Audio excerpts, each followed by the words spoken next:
I don't even have a contract. What am I supposed to do?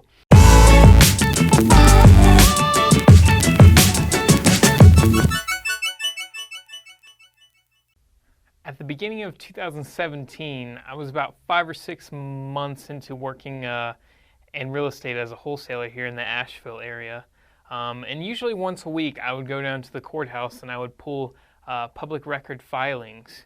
And those would be files really that I'd pull as lead sources to get information on estates, people who maybe inherited a house that they'll want to sell, evictions, people who just evicted a tenant and they maybe want to sell, and pre-foreclosures, who if someone's going through a pre-foreclosure process, they might want to sell. And at the time I was working for a company called Asheville Cash Buyers, and that was owned by Rodrigo, a Fonador. He had been in the business for about 5 years and really built up a good base for himself and a great knowledge of the market.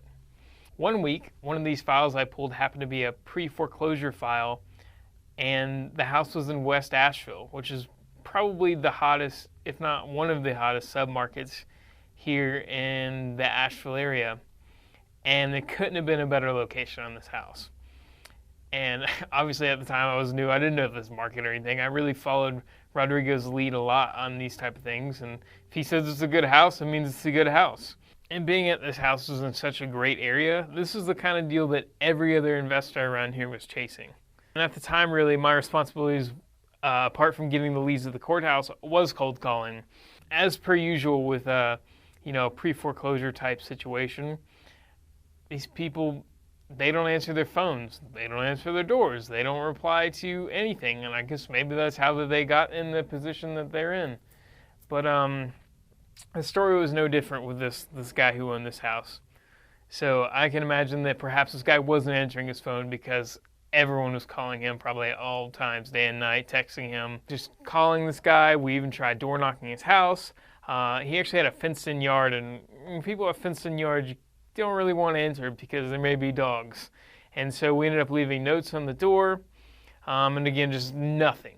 Probably trying to call this guy every day, if not every other day, for 3 to 4 weeks. After a month of that, I was making cold calls. I was in a pretty good mood. I remember it was just a nice day in February afternoon, and I was cold calling phone numbers, and I see his name next on the list, and I was like, you know what? Screw it. I'm just going to try and call this guy, and we'll see what happens. And what do you know? I call him, and somebody answers the phone. I'm like, hey, is Heiko there? Or whatever I said, and after the initial introductions, explaining who I was, he's like, well, I got someone else coming to look at the house in about 20 minutes. If you want, you can come too.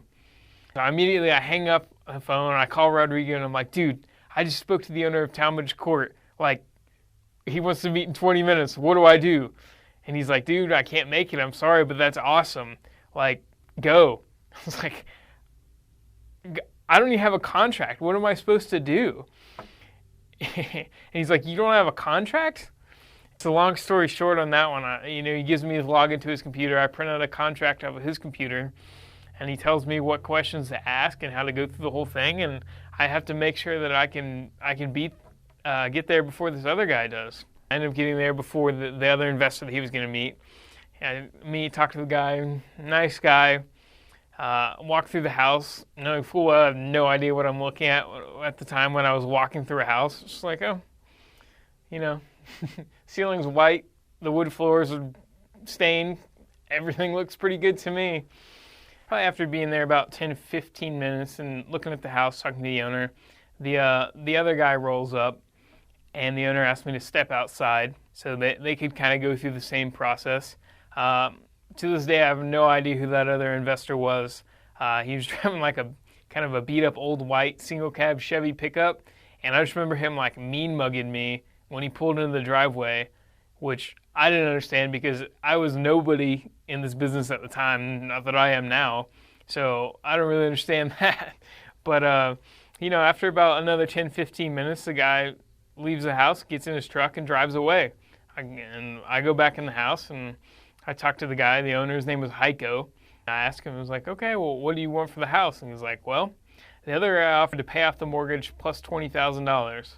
And I was like, okay, well, would you do that deal with me? And he goes, well, that's what the other guy offered. Could you do any better? And obviously I was a shrewd negotiator. Guys, I had no confidence. I didn't even know what I was doing at all. And I just remember thinking for a second, and I was all nerves. I go, well, would you do 25,000? It's like, the guy probably would have done 20,500, and I just threw out another 5,000. And he goes, okay. And so I remember I pull out my contract, and we're kind of going through it, and I'm writing. And keep in mind, my handwriting's already bad, but I was shaking so bad from nerves, just trying to fill out this contract. And I have no idea to this day why this guy trusted me to sign this contract and agree to sell me his house. And we agreed to terms and got through and signed the whole thing. And I did my best to explain, what we were signing. And we did the deal. I left there with my first ever contract, my first ever deal, and took that back to the office proud.